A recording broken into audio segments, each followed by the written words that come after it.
may mga problema na beyond our control na eh. Alam mo natin yun, yung mga problema na beyond our control na eh. Bakit pa natin poproblemahin, di ba?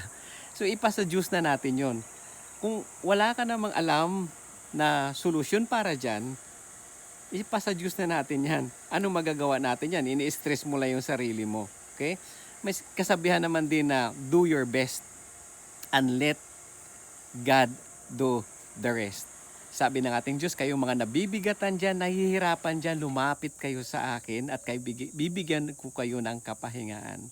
Kaya pag alam naman natin sa sarili natin, yung stress level natin, huwag nyong i-overload ang sarili natin sa stress na yan. Kasi mas effective tayo magtrabaho, mas effective tayo mag-isip pag hindi tayo overload sa problema or stress na yan. Okay, yun lang and have a blessed day sa ating lahat.